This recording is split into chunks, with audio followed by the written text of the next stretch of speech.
Bonsoir à tous. Avant de démarrer, et je sais que Delphine Ernotte lui a rendu hommage, je voulais profiter de ce moment pour avoir une pensée pour notre ami David Kessler. Ça a été effectivement, pour tous ceux qui le connaissaient, un choc ce matin au réveil. C'est un ami cher, quelqu'un d'intelligent, de cultivé, qui faisait énormément pour nos métiers de la création. Le cinéma, l'audiovisuel lui doivent beaucoup, et je voudrais qu'on ait tous ce soir une pensée pour sa famille et ses proches, parce qu'il va terriblement nous manquer. Et voilà, là où il est, je pense fort à lui. J'aimerais pouvoir commencer par vous dire combien je suis heureux de pouvoir prendre la parole devant vous et de témoigner mon soutien au combat qui est celui du Media Club L. Il est difficile de s'exprimer sur ce sujet de la place des femmes dans les médias sans prendre le risque d'énoncer des vérités connues de toutes et de tous. Mais moi, j'aimerais commencer par vous parler des femmes qui m'entourent au quotidien, et cela depuis des années, de nombreuses années. Je suis entrepreneur, pour ceux qui ne me connaissent pas, j'ai fondé ma société de production il y a une vingtaine d'années. J'ai maintenant la chance de diriger un groupe qui s'appelle Media One, qui emploie à peu près 1000 personnes et qui fait du contenu audiovisuel dans plusieurs pays.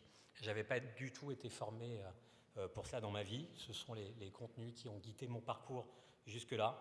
J'ai toujours refusé d'être enfermé dans une case et de jamais me laisser dicter ce que je devais faire.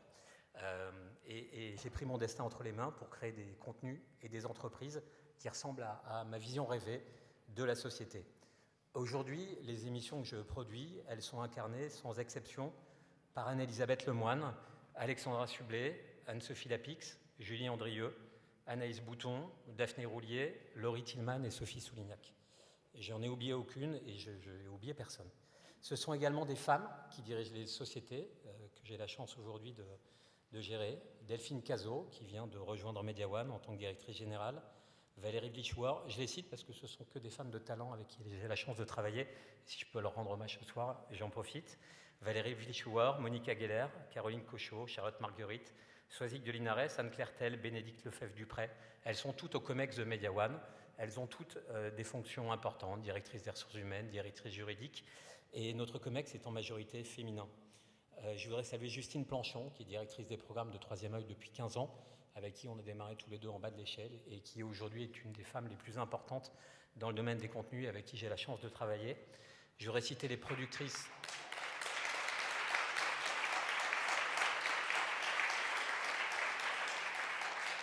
Je voudrais citer les productrices de fiction avec qui nous travaillons au sein du groupe Media One et qui fabriquent, produisent les films et les séries à grand succès, comme les Bracelets Rouges 10%, Aurélie Mémon, Véronique Marchat, Joé Faré, Florence Dormois, Ève Muller, Pascal Brognaud, Sabine Barthélémy, Catherine Camborde, toutes ces productrices à succès. Et je voulais souligner l'implication de Mathieu Viala, le fondateur et le président de Makever, sur ces sujets de la parité. À aucun moment, je n'ai fait un choix dans une logique de respect de la parité. Les choses se sont faites naturellement parce que leurs compétences, productrices comme journalistes, animatrices comme directrices, leur ont permis d'accéder à ces postes. Il y a 20 ans, le rôle des femmes dans ce secteur n'était pas un sujet. Pas un sujet puisque nous étions dans un milieu bien plus machiste qu'aujourd'hui et que l'image de la femme dans les médias était bien souvent stéréotypée. Je ne vous cite pas les nombreux propos entendus toutes ces années qui seraient aujourd'hui inaudibles, ni ces images que nous avons du mal à revoir d'une télévision d'un autre temps. Par leur courage, leur capacité à dénoncer les abus, la misogynie quotidienne et la violence, les femmes nous ont amenés à nous remettre en question. J'ai plus d'une fois pu observer à quel point il pouvait être difficile d'être une femme dans ce milieu encore trop masculin. J'ai pu observer lors des rendez-vous, dans des chaînes de télévision, dans des groupes, quand j'allais avec certaines de mes collaboratrices, à quel point des paroles déplacées, des gestes, des comportements, aujourd'hui existaient encore. C'est à nous de faire en sorte que nous ne laissions plus rien passer, nous en avons la responsabilité. Mais il y a plein de choses positives qui ont évolué dans ce secteur. La réalité présentée dans les médias est prescriptive et la nomination de Delphine Ernotte à la tête de France Télévisions a été un pas de géant pour la représentativité. Je la remercie et je la félicite pour ce qu'elle a apporté au secteur de l'audiovisuel. Ces prises de décision ont permis à ceux qui regardent la télévision de voir la société enfin évoluer. Enfin, une femme présente le 20h. Enfin, une femme incarne un Access sur France 5 que j'ai la chance de produire, c'est à vous, pendant qu'un homme cuisine derrière. Ça peut vous paraître anecdotique, mais je vous assure que ça a été un combat. Je peux témoigner de la difficulté pendant des années de prendre la décision de mettre en avant des femmes à l'antenne. Et Anne-Elisabeth Lemoine, qui connaît un succès aujourd'hui important avec C'est à vous, a longtemps été perçue comme la chroniqueuse que l'on mettait derrière un animateur. Et depuis que France 5 l'a choisie, ce sont des chroniqueurs hommes qui se mettent enfin à son service. Delphine Ernotte incarne une vision moderne de la société, et pour travailler en Italie, en Espagne et dans d'autres pays, vous pouvez vous rendre compte que la France des contenus a largement progressé depuis que des femmes dirigent les audiovisuels publics. C'est important, et c'est important que cela continue. Car je crois que sincèrement que le féminisme est notre affaire à tous. Dans l'audiovisuel, dans les médias, dans le cinéma, dans le monde professionnel en général, il reste beaucoup à faire. Combien de femmes réalisatrices d'émissions de télévision? À ma connaissance, une ou deux. De plus en plus dans la fiction et dans les émissions de flux, très peu. Et la réussite, nous le savons, ce n'est pas qu'une question de compétences.